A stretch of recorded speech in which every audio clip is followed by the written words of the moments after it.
Hello everyone, welcome to our presentation on the requirements for admission to highly selective colleges and universities. I'm Tanya Thomas, the College and Career Counselor, and I'm excited to guide you through this important topic. When we talk about highly selective colleges, we're referring to institutions that admit a small percentage of applicants, typically less than 20%. These do include the Ivy League schools, as well as universities like Northwestern University, MIT, Vanderbilt, Notre Dame. You might also be surprised to learn, though, that while schools like U of I or Purdue are not considered highly selective, they are when you look at the schools of computer science and engineering, with an admit rate of 6.7%. Getting into these schools is challenging, but with the right preparation, it is achievable. Let's get started with academics. Highly selective colleges are looking for students who have excelled in the classroom. This typically means maintaining a GPA of 3.9 or higher on an unweighted scale. For example, the average GPA of admitted students at Northwestern University is a 3.9 GPA. But it's not just about the grades.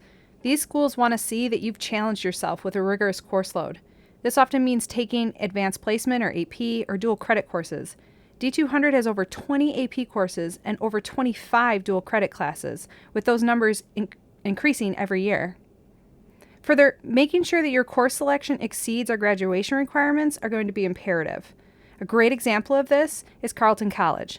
Carleton recommends that applicants take at least 4 years of English, math, science, and a foreign language to be considered for admittance.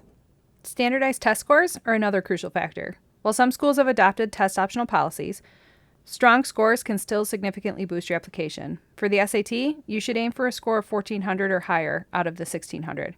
For the SAT, a score of 32 or higher out of 36 is competitive. However, if you are in engineering and computer science, you're probably going to need a score closer to 34. To give you an idea, WashU's middle 50% range for SAT scores is 1500 to 1570, or a 34 through 36 on the ACT. But not everybody is a great test taker, and so extracurricular activities are where you can really shine. Highly selective colleges are looking for quality over quantity. It's better to have a deep involvement and leadership roles in a few activities than superficial participation in many. MIT, for example, explicitly states that they value depth over breadth. Colleges also love to see unique talents or exceptional achievements. For highly selective schools, this will be a requirement to remain competitive. This could be a national or international recognition in academics, arts, sports. Research experience or published work can also set you apart. Or actively seeking or participating in internship opportunities will make you stand out. For instance, Northwestern University values what they call intellectual curiosity. That is, a student looks to learn for the love of learning. Letters of recommendation play a crucial role in your application as well.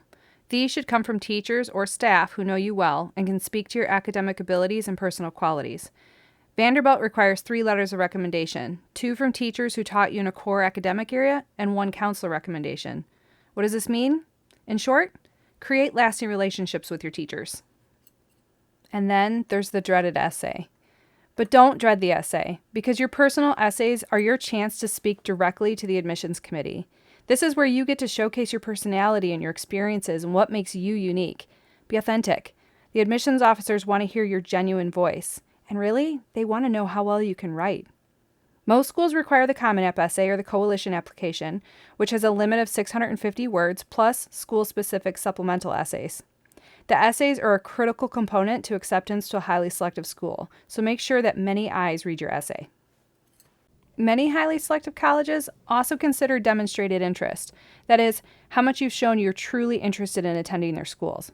And this can be shown in a few ways, including campus visits, interviews, or most new to campuses, introduction videos, and or applying through early decision or early action programs.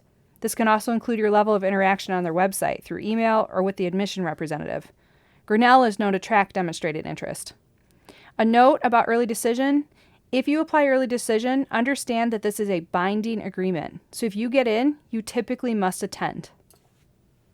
Highly selective colleges not only value, but sometimes require students who are actively involved in their communities.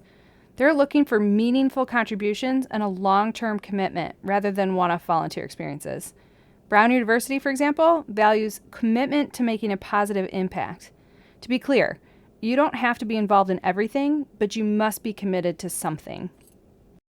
It's worth noting that there are some special considerations in the admissions process, especially with our Ivy Leagues. These can include legacy status, so if your parents attended the school or your grandparents, or athletic recruitment. Georgetown University is greatly known for weighing legacy status. So, how can you maximize your chances of admission? Start early, ideally your freshman year of high school. Be authentic through the process. Seek guidance from school counselors, the college and career counselor, and other mentors. And remember, develop a balanced college list that includes reach schools, target schools, safety schools, and schools that meet your financial values. This is a lot of information to process and take in, so don't hesitate to ask for clarification or for more details on any part of the process, no matter how young or how old the student is. And remember that while these requirements might seem daunting, there really is a great college fit for every student. The most important thing is to focus on the student's personal growth and finding the right match for you. Stay curious, design your path, and keep paving your way for what's next. Thanks for joining me.